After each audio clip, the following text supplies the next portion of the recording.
What is going on, guys? Welcome back to another video. Today we are talking about one of the most revolutionary gimbals that has ever been made. We're talking about the DJI Ronin M. Let's get into it.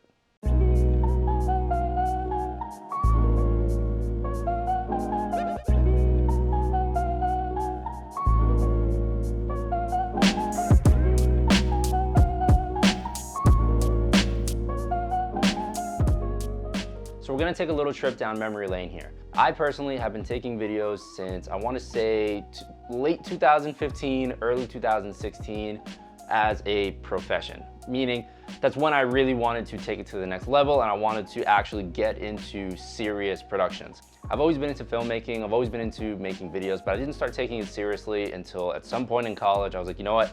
I need to figure out something to do, and this is what I chose. Now, when I first started to seriously get into it, I wanted to start investing in gear and I wanted to make a whole bunch of cool videos. And at the time, I was also just getting into cars.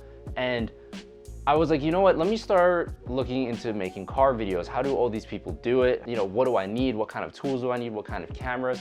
And in the couple of car videos I made when I first started out, I could never get really nice looking footage. I never understood how people would get all these tracking shots or follow the cars or get rolling shots with such stable footage until I went to a meet and I saw somebody with the DJI Ronin M.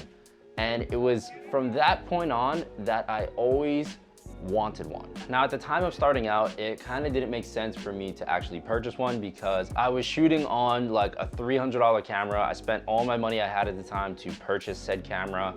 And I didn't have a lot of money to invest in my craft yet. I was still working a part-time job. I was still in school. I had a car, so I didn't have a lot of money to put towards new cameras and gear and stuff like that. So this was always one of those things where it was like, I always saw somebody with it and I always wanted one because of the results that I saw people producing from having one of these devices. Now, at the time this came out, this gimbal, I wanna say was going for about $1,000. A friend of mine actually told me recently that when he bought his brand new with the extra batteries and the full combo, he paid $1,500 at B&H, which is crazy to think about because I only paid $200 for this gimbal. That's right, you heard me. I spent $200 on Facebook Marketplace for everything that you see here. So that's for the gimbal with the arms, with the stand, and then it also came with the wireless controller, and then somewhere here it is. And then it also came with the thumb controller. It also came with 2 batteries as well as a charger for those batteries and a couple of little USB cables for the remote as well as the thumb controller. And I gotta say, that's a pretty good deal. And I was skeptical about this. I messaged the guy and I asked him, I was like, hey, what's wrong with this gimbal? Anything? And he was like, I just haven't touched it in a really long time and it's been sitting. So I was like, okay.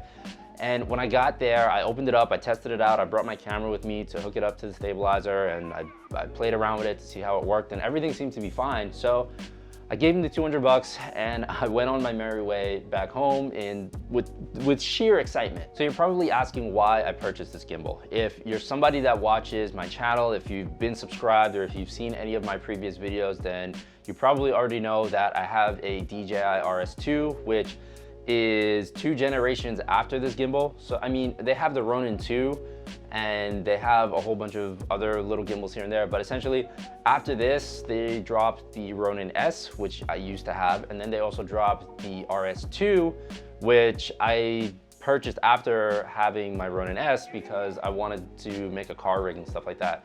And it's funny because I wanted to purchase one of these to make a car rig because the little mount up here, if you unscrew it, you can actually take it out like this, and then this is how I've seen people hook up their car rigs. And I wasn't able to find a Ronin M for a decent price at the time of trying to set up my car rig. So I was like, you know what, let me just spend a little extra money and buy the brand new one with all of the fancy features that it came with, like the integrated follow focus and wireless controls and all that stuff. So I wound up not getting one. So I actually didn't need to purchase this gimbal. There is no definitive use for it in my arsenal. It was not something where I was like, oh, I need another gimbal just in case I need a backup or whatever.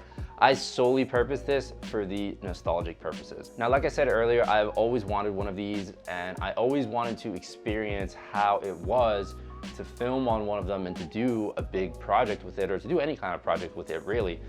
So that's what made me pull the trigger on it. And the fact that it was just so affordable in comparison to the original $1,500 price tag and what people were asking for back when I purchased my RS2, which was somewhere in the $500–600 range still. Some I even still saw go for like $800 or something like that. And my thing with all of those kits that I saw, or like those makeshift beat up Ronin M's, was like, they were all just that. They were all beat up. Some of them were missing parts, and it was like, it wasn't worth spending the $800 because the extra money that I had to spend in order to have a complete kit, I could have just bought a brand new one, which is what I wound up doing and buying my RS2. Now I actually have here, this is my first ever gimbal. This is a Dji Ronin V1. And this gimbal, I have history with this gimbal. The reason I purchased this gimbal was because at the time I couldn't afford this gimbal. And as much as I really wanted to save up money, I wasn't able to afford it. I had no access to it. I didn't have good credit at the time, so I couldn't even like put it on a credit card or get it later. I didn't know about financing. I was very young.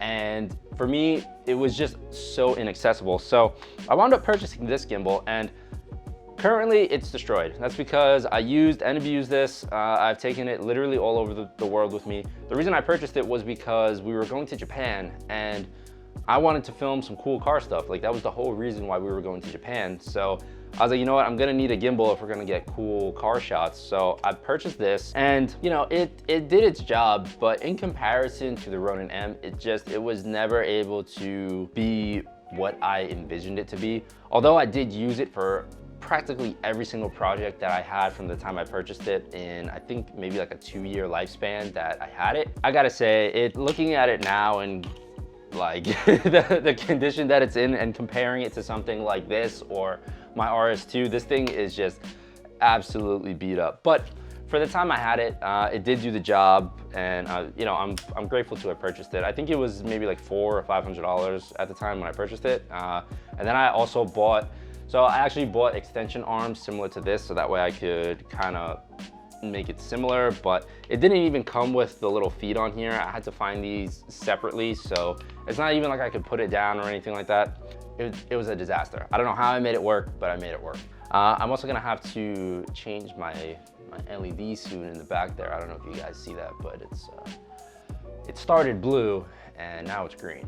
So if the color changes, you know why. It's because my LED died. Anyways, getting back to the Ronin M, I want to talk about my experience with it. Now, like I said, I've only had it for a week, maybe a week and a half or something like that.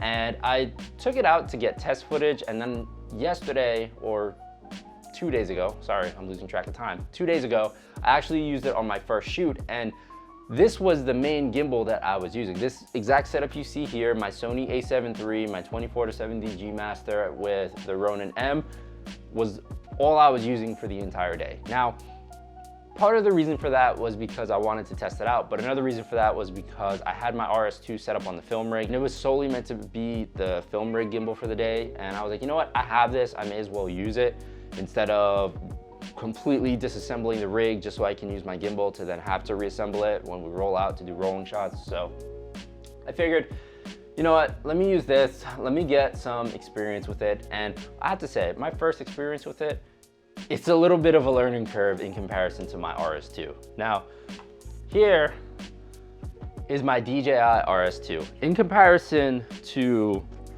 my Dji Ronin, this tiny flimsy thing, this thing is brawling. Like, this has a tiny little round grip, and this has a massive pistol grip. It's got a little screen on it. They both have joysticks, but this whole assembly is much better than this one. But in comparison to the Ronin M, as little as this might seem, this came from this design. And if you look at it, like, you can kind of see, like, it's got carbon fiber all around it. It has carbon fiber here as well.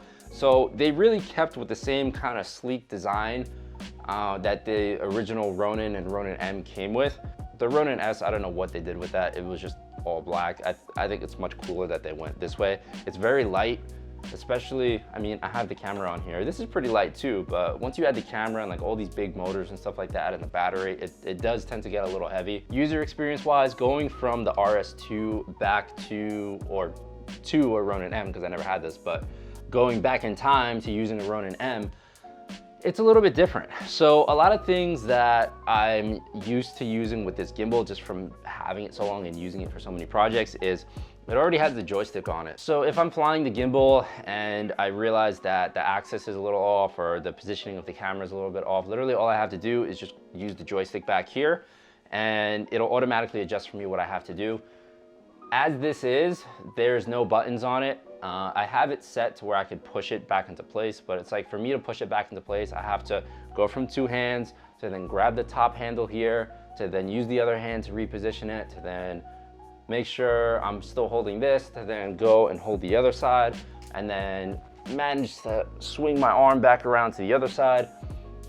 And if it's not exactly how I want it, I have to go through that entire process again, which is kind of annoying. And you know, I have the thumb controller, which was kind of convenient to use. I didn't use it too much. I'm not used to the sensitivity on it, so like, I don't know. It didn't come with a mount to mount it up. I do have a mount for the monitor, but I don't have a clip or anything to hook this up to the gimbal. But it was just annoying trying to reposition the camera every time I was a little bit off, or I wanted to do a certain movement and the camera wasn't exactly in the right position. So that's the first kind of inconvenience, not really inconvenience, but it was a little annoying. That's the first thing I noticed about this gimbal, was there's no buttons on it. So everything I had to either do from the remote or I had to do from this thing, but I actually didn't even bring this with me because I was like, you know what, I had no purpose for it. I had the film rig and everything, so I left this at home. But that's the first thing I found annoying with it. The next thing that I found very annoying was without the stand, I couldn't put it down anywhere. Now, if I wanted to, sure, I could have laid it down on the table, I could have laid it down on the floor, but because it's in very good condition, I'm very nervous about scratching it up. I don't want to scratch it up. So I had to keep the stand close by, and if it wasn't nearby, I had to go all the way back to wherever it was so I could place the gimbal down and then go to do whatever it was that I was going to do. Another thing that's kind of annoying with it is I'm very spoiled by the fact that all of these axes on the RS2 lock. These don't lock, so I have to go one at a time and kind of hold it in its position to make sure each axis is leveled. And you know, it's not too inconvenient, but it is a little different than balancing it on this, because this one I can just lock one, do the next one, lock the other one, do the next one. And you know, when people buy these gimbals, when people review the newer gimbals, they show that it has all of these features that you don't have to deal with anymore. So it's kind of like, why would somebody ever purchase an old gimbal when we have this kind of new technology? Like I said, I just purchased it because I've always wanted one. Some of the things I do like about this gimbal is the fact that the motors are on both sides. All right, so I just had a little bit of an epiphany. Now, originally I thought that there was two motors on this. Turns out it's only one motor, and I'm guessing this is just to run the cables. But I think just the fact that it has this extra arm here, it adds to the stability. And I noticed that when I was using it, maybe just because the overall design, it's designed to be underslung, that it feels more comfortable using this way. Any of the pistol grip gimbals I use, like the RS2 or even when I had my Ronin S, I noticed the axis was a little weird when I tried to turn in certain angles, and the gimbal would just kind of flip out on me, and it was crazy. But this one accepts most of the movements that I throw at it, so I'm very happy about that. Again, I do love the feel of it. Using two arms, it feels amazing in the hands. Sorry about that, had to reset my lighting. Anyways, I'm very happy with this gimbal. I think for the $200 that I spent on it, it is really cool to have. I feel super grateful that I only paid $200, and I get very nostalgic when I look at it, because as a young filmmaker, as a young videographer, this was always something that I wanted, and it was never something that I was able to afford. And even at the time where it passed to where I was able to afford it, it made no sense to buy one, just because for the same amount of money, I could have purchased something newer. And I'm probably never going to get rid of this just because it means that much to me. I'm very nostalgic like that. Yeah, it's just a gimbal, it's just a piece of equipment, but it's something in very good condition, and it's a part of history, you know?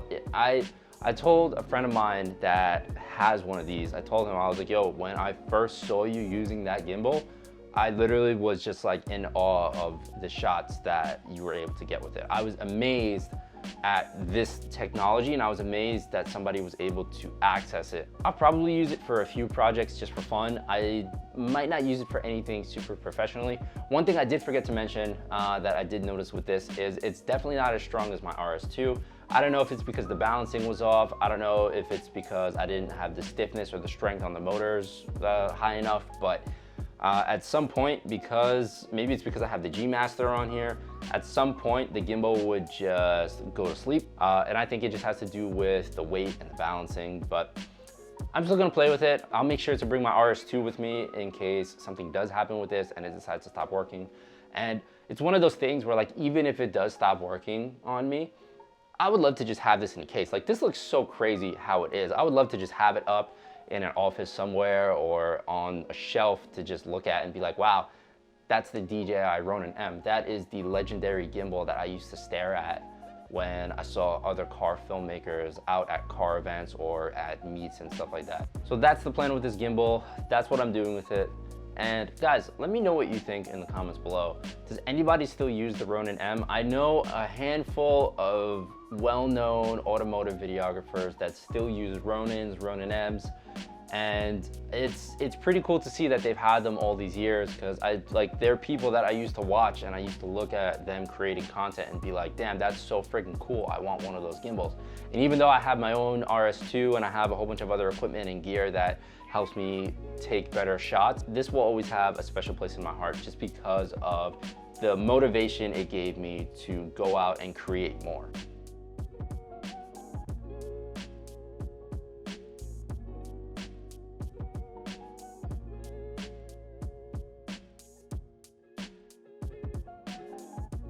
So that's it for today's video. Guys, let me know what you thought in the comments below.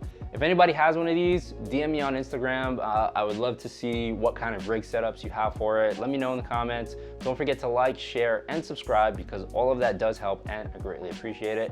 Thank you so much for watching, and I will see you in the next one.